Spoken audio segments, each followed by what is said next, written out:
welcome to another episode of Braxus Photography Fun. Well, this video today is a part 2 of my reviews,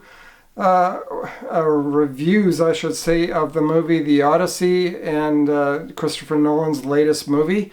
We're going to go into a little bit about going to the theater, of course, and then straight into the review itself. This review, I'm going to basically be going into some spoilers in the film, so if you don't want to learn anything about the film itself without having spoilers mentioned, I would stop watching at this point here. But for those that either have no plans to see the movie or you've already watched it yourself, you can continue on. So I had no issues waiting to get my ticket. It basically took a few minutes. What I did notice is that the link for the movie was only showing the digital theaters, of course. They weren't showing any of the other theaters. And I had to kind of do a little bit of searching around by going to the movie theater in Langley and then going to the date of the film, which was July 17th, which is the day I wanted to check it out. And then from there it showed all the available movies that were playing that day, and from there I found the IMAX theater tickets available. I got only the one seat for the first showing on the Friday the 17th. They have some shows on the 16th, of course, but I didn't go for that. But I booked the day off on the 17th to go check it out, and I did check the tickets available. I got my ticket at 9 a.m. Around noon, only about a third to half the theater was filled up with ticket buyers by that point for the show that I was going to. I noticed that the Sunday show and of course Saturday as well, those tickets for those shows actually sold pretty much most of the available tickets for those shows. So people are actually going on the weekends mostly to check this film out, not so much the weekdays. And by 5 p.m., which is when I checked it again, my theater basically for the 11 a.m. show on the Friday still hasn't sold out. Not many more tickets sold between that and the time I checked at noon. So yeah, it's not selling out completely like I thought it would. I thought there'd be a mad dash for people looking for tickets for this movie. But here in Canada, in BC, it's doing well, but it's not selling to the degree I thought it would. So I'll obviously check the tickets again in a week's time to see if those shows have sold out. And of course, I'm told this movie's going to be playing for a month in 70mm, and of course, you can still have a chance to go check it out if you still want to see it here in BC. So when I was doing the ticket processes after the first week, I basically kept watching the ticket situation for the Langley Theater for the last month and a half, and I of course was just trying to see if the theater seats were filling up. For the most part, all the prime seats in the theater did fill up fairly early, but a lot of the front seats were left, and I didn't check it today, but I checked it yesterday. There were still some seats left for the 3 p.m. showing that I went to today's showing. But you can see here that, I'm showing some samples of the Richmond Theater that's showing a 70mm IMAX as well. And I'm showing those here. But, the ticket situation here in Canada, especially in BC, was not as dire as it was in the States. And, we just got lucky up here that we were able to buy tickets for the show during the week without it selling out almost right away. And we didn't have the situation where tickets were being posted online for extraneous amounts of money like they did in the USA. So I know your population's a heck of a lot more people down in the U.S. compared to Canada, so that's probably part of the reason why here it wasn't selling out like it did in the States. But there's the situation that, you know, we don't maybe have quite as many Nolan fans up here, maybe, I don't know.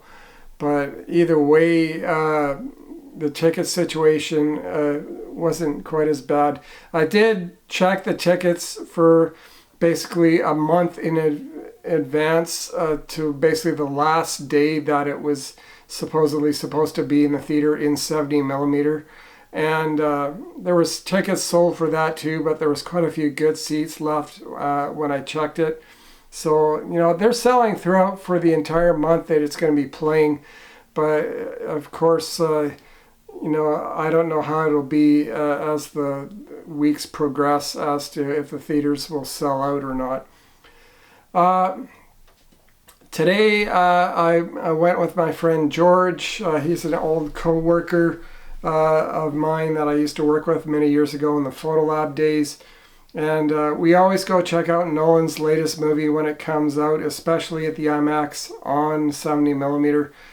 We've been doing that since Dunkirk, and today was no exception. And I even made the joke about going to see the next one in 3 years with him again. It won't be a joke. We probably will do it, but depending on what Nolan comes up with next for his next movie, maybe it's a horror movie. I don't know. We'll have to see what he decides to do. That said, let's get into going to the Langley IMAX Theater for a second viewing, and we'll get right into the review itself right after. So let's go to that now.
Well, how about that? I got a film screen. Right on.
we just got back from the movie, and George, what did you think of it?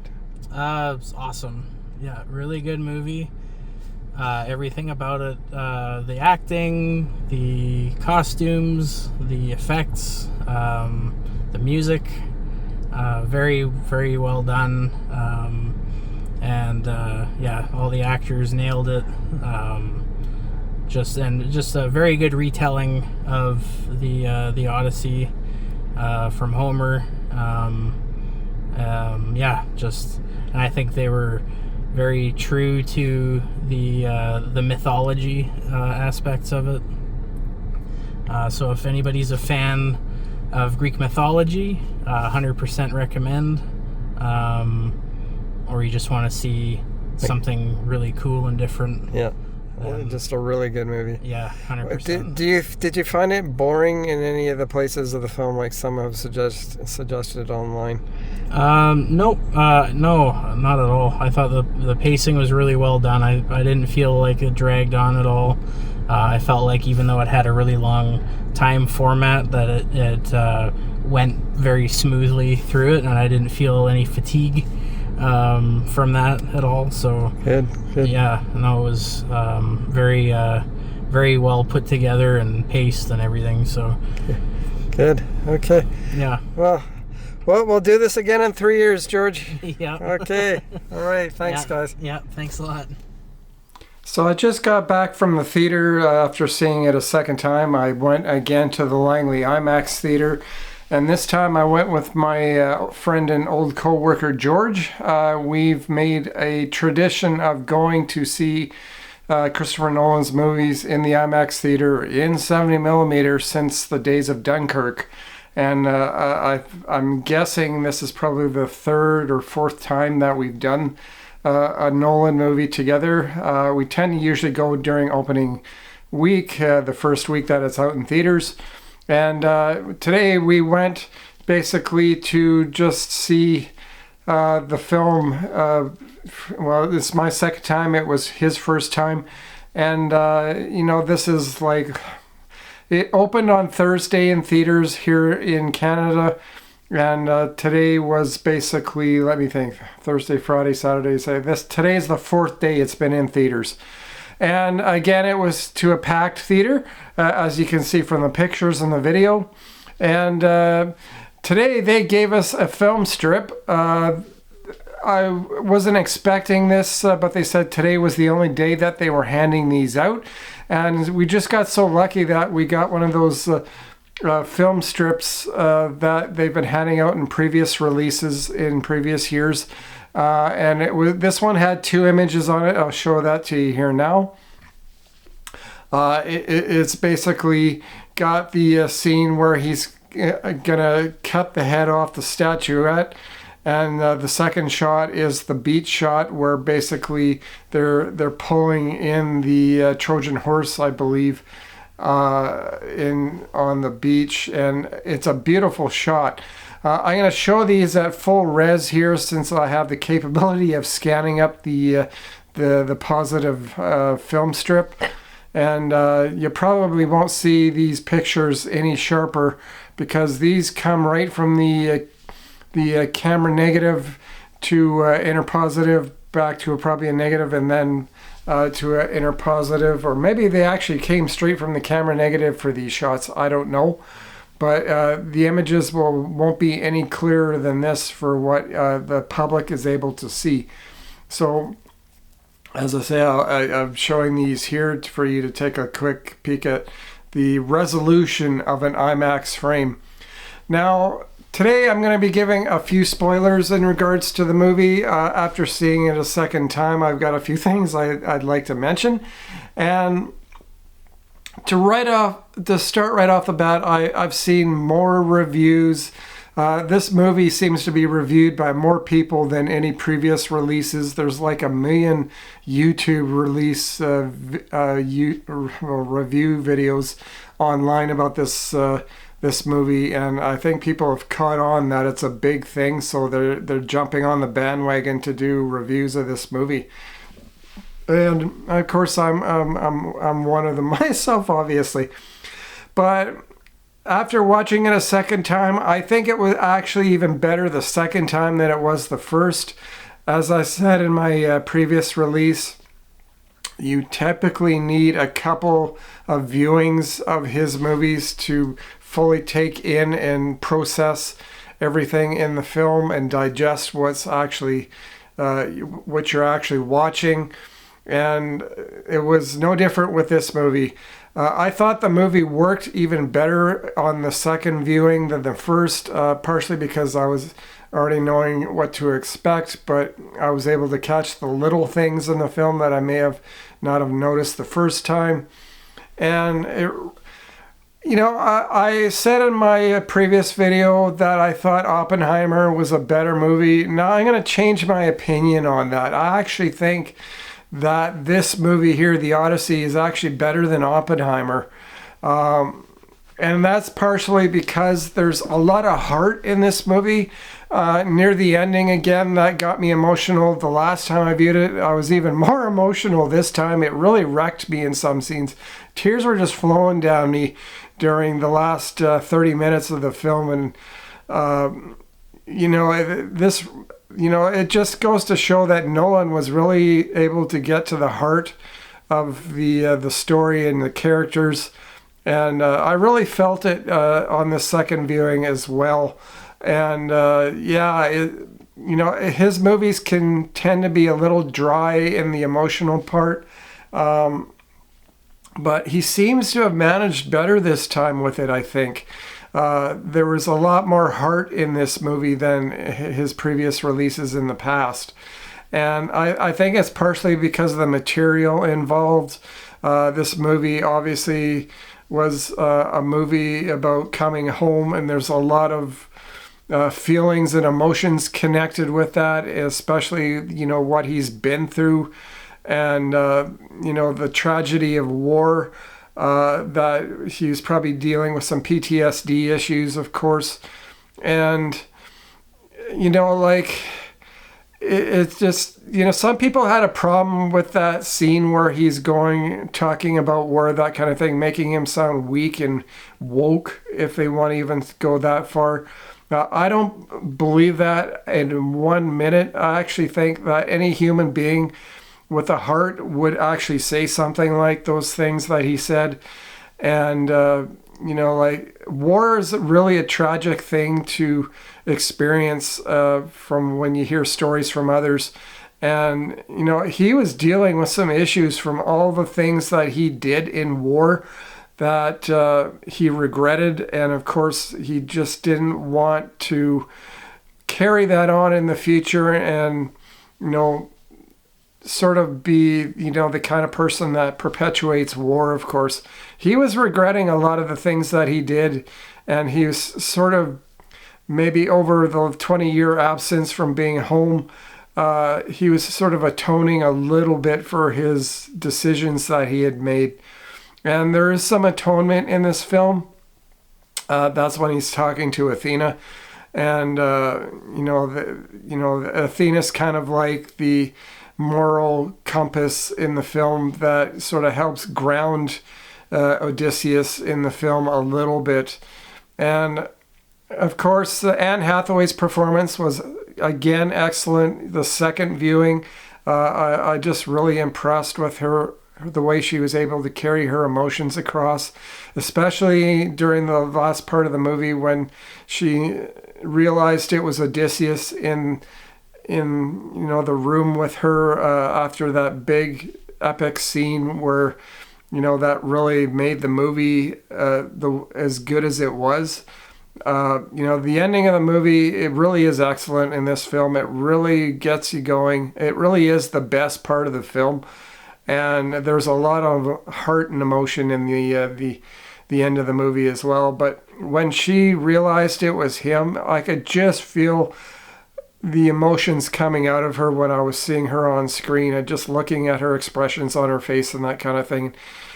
She really connected with the character, especially in that moment. And I got to give you again kudos, Anne, for your performance. It really was a standout in this movie, I think. I thought basically Matt's performance was better the second viewing. I said in the first review that I did that his performance was kind of monotone. And the reason I said that was because he didn't have a lot of range in his emotions in this film. Like there's some moments in this movie where he's screaming at the top of his lungs because of what was going on around him. And of course he seems just kind of really shell-shocked during a lot of parts of the film from dealing with issues of war and that kind of thing. And, you know, like I didn't see a lot of the emotions that were coming off of him, but I did think his performance was better on the second viewing. I don't know if his performance was Oscar worthy or not. I still haven't come to that conclusion yet.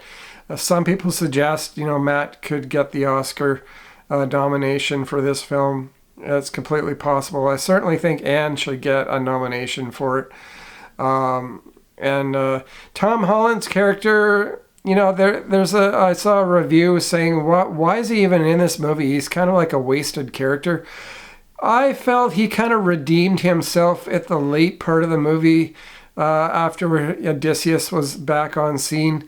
And, you know, like he kind of redeemed his character from that whiny little kid that was kind of wimpy, maybe even.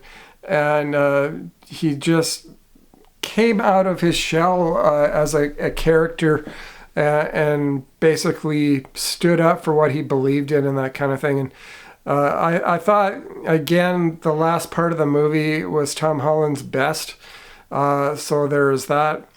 I'm still forgetting the character's name in the movie, the one with the dog, the teacher in the film, the old man. Again, his performance was really good. I know he's kind of a character actor in the sense that he does a lot of roles like the one he does in this film. And, you know, his performance was really good. The villain of the movie, we all know who we're talking about. The one that's one of the suitors, the main suitors in the film. I'm forgetting his character's name again, but he really was a piece of shit, in my opinion. His acting was so well done that you just love to hate the guy. And you just, you know, you root for what actually happens to him in the end of the movie. And, you know, he really was a piece of trash for a human being in the film. And he's a character that you'll just love to hate. And just some really sniveling little, oh, yeah, he is such a piece. So there is that. The other characters in the movie, they were just basically supporting roles, and they did well in their positions. You know, a lot of the actors in this film really did good performances in this film for what they were asked to do. I thought it was really well done. There was a lot of themes that were mentioned in other videos about, you know, that this whole movie is a Trojan horse. And I could kind of see a bit of that in this whole thing, you know, how, you know, you were sort of tricked and then realized that it was something completely different. But in a good way, I think. It wasn't, you know, like Nolan's trick where you think something's good going to happen and then, of course, he tricks you and it turns out to be something that you really hate. It really, is suggestive that the whole movie is a Trojan horse. I can kind of see that, but it's not something that was on the top of my mind when I was watching this movie. Some of the parts in the film, I thought the movie flowed really well. Like the editing didn't seem to be as much of a problem as some people pointed out. I thought it was cut rather well for what it was. People that found this movie boring, I gotta wonder if you're dealing with ADHD issues. Like, how can you find this movie boring? Yeah, the pace was kind of consistently fast during a lot of the film, and maybe there's not a lot of ups and downs to keep you connected with the film and, watching it as a viewer. But I really gotta worry about you people that think this movie is boring. It is not a boring movie if you're a movie watcher that likes to watch a lot of movies, especially good movies. I think people have been wrecked by a lot of the pacing in movies the last 20 years, where it's just non-stop, that kind of thing. And, again, I got to wonder if they're dealing with ADHD issues, or just the kind of person that, maybe they're not connecting with the movie on a certain level that's keeping them interested in watching it. I'm sorry you guys maybe thought it was a boring movie. I didn't think it was boring whatsoever. Actually, it was one of his better movies, in my opinion. Again, I was thinking that The Odyssey is actually a better movie than Oppenheimer was, since I flipped my position on it. And for all those of you out there that are really concerned about the casting choices in this film, yes, maybe it doesn't quite align with the Greek tradition or the Greek storyline as far as having kind of fair skin and that kind of thing for a Greek goddess and so on and so forth. This is a modern telling of the Greek story of the Odyssey in modern day sensibilities, even though it was, of course, based back, 3,000 years ago, as far as the time frame of the film. But I don't even know why this is an issue. It doesn't really help the story move along or evolve, and it's not really that important as far as the story itself is concerned. It really is kind of a silly situation. And those of you that are concerned about Elliot Page's character, well, in the first scene of the movie, which he is almost right at the beginning of the film, he gets killed off. He does show up later in the movie in some short, brief scenes. Basically, the land of the dead, or Hades, as they were saying. He does show up in that scene. It's quite an important scene as well, so he's got an important little role in that particular part of the movie. But his character fits the physicality of who Elliot Page, or Ellen Page, whatever you want to call him or her, their position. Kind of a smaller warrior type a person, and it sort of suits the character and as far as how it fits into the story. So I don't think it was that bad a casting choice putting Elliot Page in the film, for that matter. He does a fine job as far as acting is concerned. It's not outstanding, but it fits the part. And all those people that are sniveling and crying about it, it's like, why do you let that bother you? It doesn't really help evolve the story in any way, shape, or form, casting a different person. And again, he gets killed off right at the beginning of the movie, so that's like Nolan's little joke that, he's a hated character already in the film based on the controversy out there, and here's Nolan killing him off right at the beginning of the film. So Nolan must have had a little bit of a chuckle in regards to that. As far as the Lupita Nyong'o's character, Helen of Troy, she's hardly in the film herself, or even her twin sister for that matter. Maybe a few minutes worth of screen time, not anything really worthy of crying about.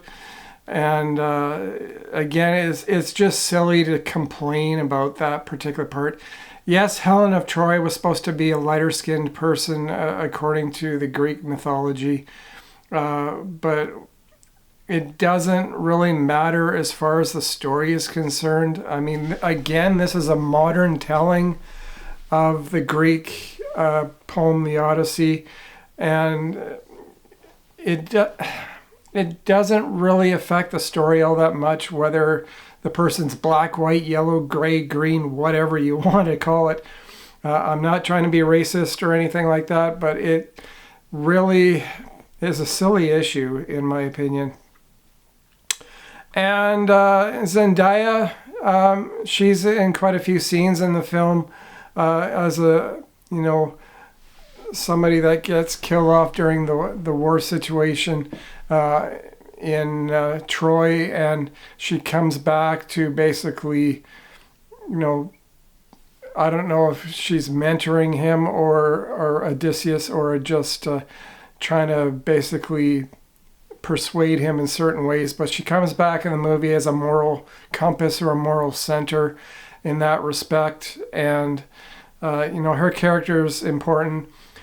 I don't know these actors all that well, these famous actors that are in this film, other than Matt, of course, and Anne Hathaway, but I didn't get the impression that, oh, here's Anne Hathaway on the screen, oh, here's Matt on the screen, oh, here's Zendaya, oh, here's Elliot Page. I just took their characters at face value, and I didn't have an issue with it, so there is that. The other controversies in the film seem a little ridiculous. It really doesn't matter as far as the story's concerned. People bashing this film, trying to bring it down online, calling it boring or calling it stupid, or just, not hardcore, right to the letter of how things were written in the poem 3,000 years ago or whatever.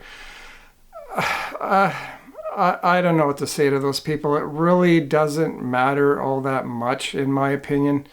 You can believe what you want to believe or have a stance on something the way you want, but in the reflection of things, it doesn't really matter as far as the story is concerned, in telling a good story and that kind of thing. It's a modern day telling of the story, guys, and that's the sensibilities that I'm taking a stance on in regards to this.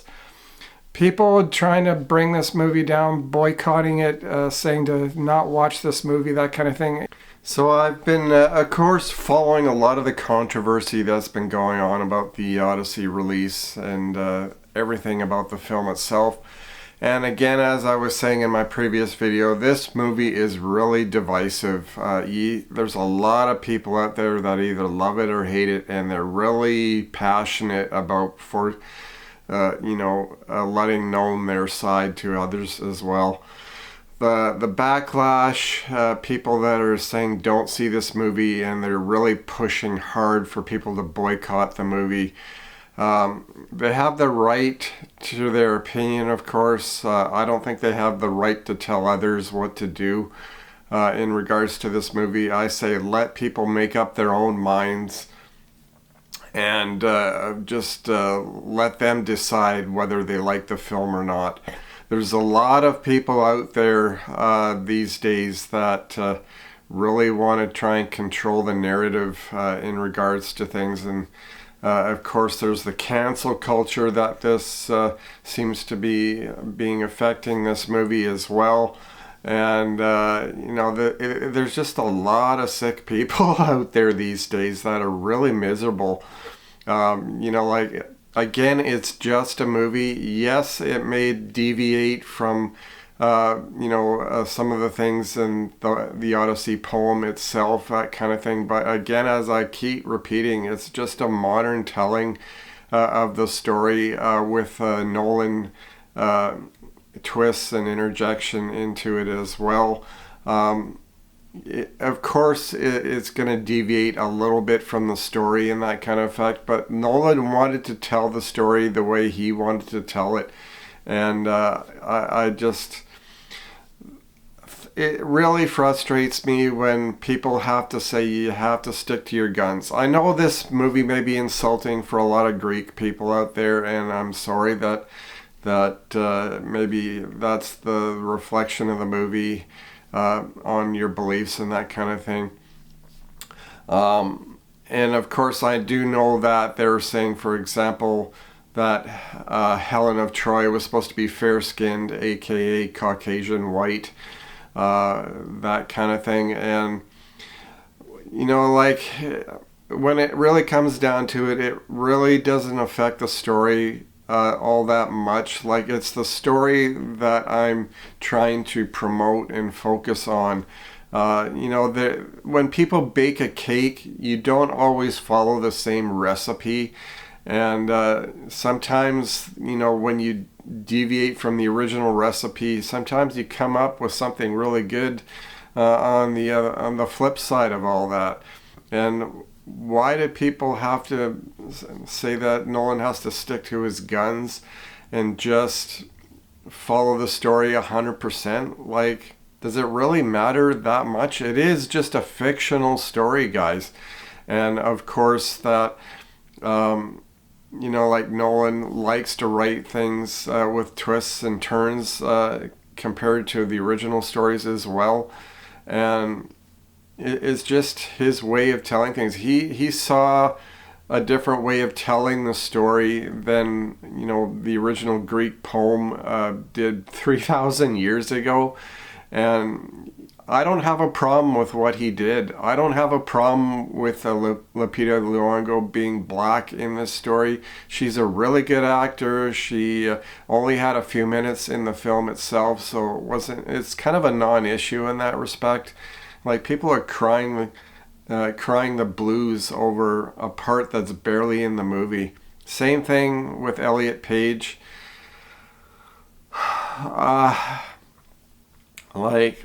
I don't know. Part of me just wants to say to just get over yourself, but I know this film is offensive to some people, and you have your right to your opinion, but don't force it on others, please. It is just a movie, and to take that strong an opinion on something, to tell other people not to go see it just because of whatever thing that you've got in mind in regards to that. People should have a right to make up their own opinion on something and not try and let people online persuade them one way or another as to something. It's just the whole agenda from people who are trying to control others in what they want from those people. It just seems a little bit outlandish, if you ask me. And it's just another thing, part of cancel culture, that kind of thing, and it's a little ridiculous in my opinion. When did people get so up in arms over a movie? I mean, seriously, people, there's other things in the world to really worry about that are worse off than just a movie not following everything to the letter. We've got wars going on. People are dying out there. People are starving on the streets. Living on the streets, that kind of thing. There's so many other things in the world that we're worth worrying about than just a movie that, oh my Lord, they cast a black person as Helen of Troy. Wow. It's not that important in the grand scheme of things, guys. And that's my thoughts on it. Another thing I'll mention in regards to the Odyssey so far, as far as the 70mm IMAX presentations, I haven't heard of any technical difficulties that they've had in any of the IMAX theaters in the 4 days it's been out in the release market at this time. It seems to me that they got their technical issues under control so far. There may, not to say that they won't have issues down the road in the next month, but I haven't heard of any presentations being stopped for any technical reasons and that kind of thing. So it seems to me they learned from the last time that Oppenheimer was playing to get the technical concerns and issues under control. I love the kind of foretelling in a lot of the story. There's moments in the film where they kind of foretold what was going to happen later. Every time he plucked the bow as a forewarning to an attack, that happened quite often in the film. And it not only is it a sign of respect, but it's also a sign that you better watch out. Something's going to happen after this. And at the end of the movie, when he plucks the bow after basically stringing it like only he can, my friend who was watching this, he was like, oh shit, he knew something bad was going to happen after he plucked that bow. And sure enough, that's when he started. Matt Damon's character Odysseus started killing off a bunch of the people in the room. We had a long conversation about the film and other things after work, and a lot of reflection. This movie will get you talking, especially about a lot of themes. The movie was partially an allegory about today's times in the sense of like things that Trump is doing with war. It's just, like war bad. I mean, so, that's sort of the theme. But if you have a problem with that, I got to worry about you again. Like war is not a good thing. And in the Odysseus' character realized the wrongs he had did in committing war in the film. There was also mentioned about the scene where I can't remember who it was he was talking to, but the one character was talking to Odysseus to say, don't introduce yourself right away, kind of feel out the situation and that kind of thing. And that sort of foretold, how Odysseus was going to entrance himself back into Penelope's life, that kind of thing. And it sort of helped the build up in the ending where basically, like everyone knows that it's Odysseus, but the characters slowly get revealed. Like Tom Holland's character realized it was Odysseus when he saw Odysseus petting the dog, and the dog reacted to his owner that only the dog would do for the owner. That's when Tom Holland's character realized he was dealing with his dad at that moment. And then other characters slowly realized it was Odysseus, like the lady washing his feet. And he's like, don't say anything kind of thing. And of course, the last person to find out was Penelope. And you could kind of just feel that build up in regards to that moment. And that's when it really wrecked me at that point, when I saw her emotions on her face when she realized she was back with her husband after such a long absence. Beautiful movie. I don't know how people could think this movie is trash. It is really a movie with a lot of heart in it, even if it may have not have been executed completely the way you expected it to be. And the pacing may have been kind of consistently fast and maybe a bit too much for a lot of people to handle. There were moments in the film you could catch a break. Like there were some slower moments in the film where you could, basically get a breather and that kind of thing. So the whole movie is not fast paced, but you don't notice the 3 hours very much at all. I mean, the 3 hours today went by fairly quickly. And I didn't find any problem with the pacing of the film. It actually worked better for me in this film than it did in his previous films. So I think he's learning, how to pace his movies a little bit better than he has in the past. Other than that, I didn't find any problems with the editing. I thought the editing was fine. I mean, it wasn't outstandingly great, but I mean, they had a lot of shots to go through and work with. And you don't see too many shots in the film for more than a few seconds here and there, other than maybe a few beauty shots, that kind of thing. IMAX looked better this time to me because I was more observant of the quality of the image on the screen this time than I was the first time. The first time I was just trying to take the story in, but this time I had some time to actually view the beauty of the image on the screen in this movie. And even though I said it in my last review about, a lot of ordinary shots in the film, I mean, it's kind of like there's no other way they could have got around that. And it really wasn't a detriment to the movie. I think the whole movie being in IMAX is fine. I mean, you won't have those beauty shots in full frame IMAX and then back to a regular framing like he does in previous movies. So, in those movies, it's extra special when you see a full frame IMAX shot. But I still think seeing the whole movie in IMAX works fine. I am again worried that they may not get the opportunity with other directors to make a movie that way. I think Christopher Nolan might be the only director they allow to shoot the whole movie in 100% IMAX. That's what I was trying to say in my previous video review. And I don't know if any other director will take on the mantle to shoot an entire movie in IMAX 100%. I think they still might carry the tradition of certain shots being in IMAX and then other shots like dialogue and so on and so forth being standard widescreen.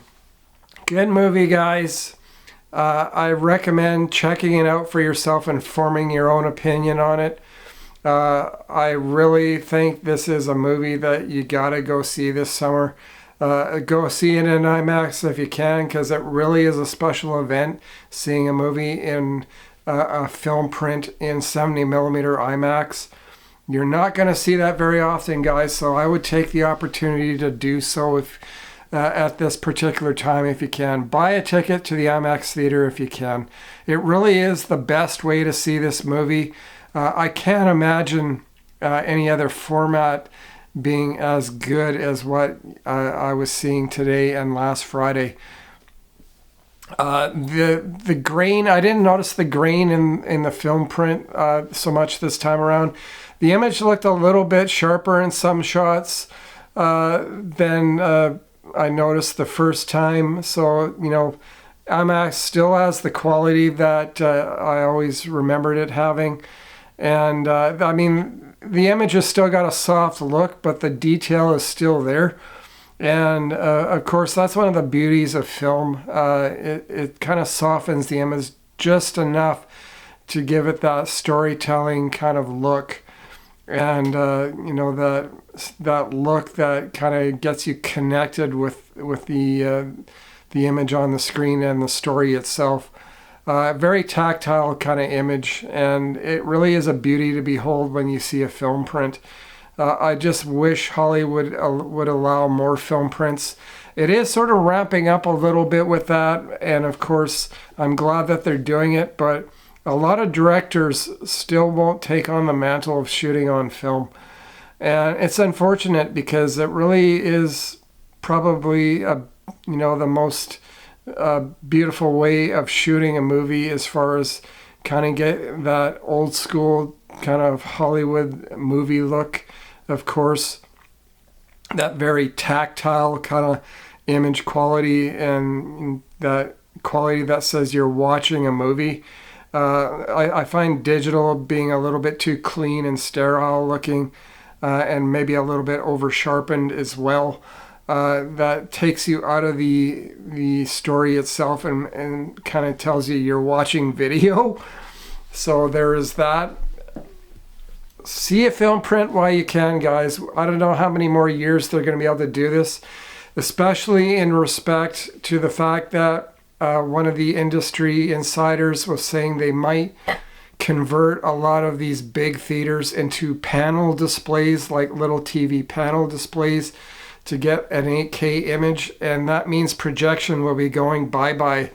And that's unfortunate because projection's been with us for over 100 years, and if they convert an IMAX theater to a flat panel display, whether being that there's multiple little displays to create the full screen image, that means there's not going to be any more film IMAX to show because you need a projection screen to be able to play a film print. And if they convert over to a flat panel display, that means there's no more film prints be able to show. Unless they can find a way to drop a projection screen down from the top of the theater just for that showing, I can't see that being feasible for IMAX because the screen is so large. And there'd be warping and that kind of thing. I don't know. I mean, that's probably way in the future, so we still got a few years left of projection film presentation, but it is heading that direction. And the reason I say that, because the technology is based off the Dome in Las Vegas, and it's going to work its way into theaters eventually. So there's that. That's my second review, guys. Don't let the haters online dissuade you from seeing this movie. Form your own opinion about it, especially if you're on the fence of whether to go or not. I say just go and check it out. I mean, this movie won't be for everybody, especially the diehard people that expect it to be a certain way, especially if they've read the Odyssey book, or poem, I should say.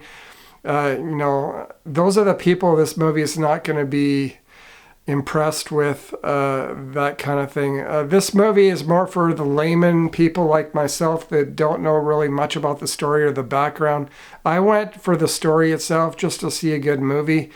I didn't care about the casting issues. I didn't care about, some of the liberties that Nolan took with the story itself. It didn't bother me. I just wanted to see a good movie, and that's exactly what I got when I watched it the last 2 times.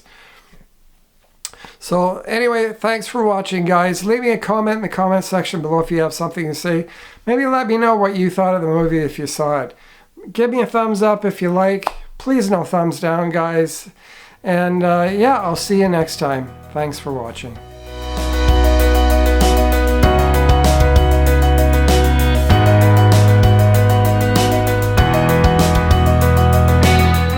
Well, thank you for watching, and aye and goodbye.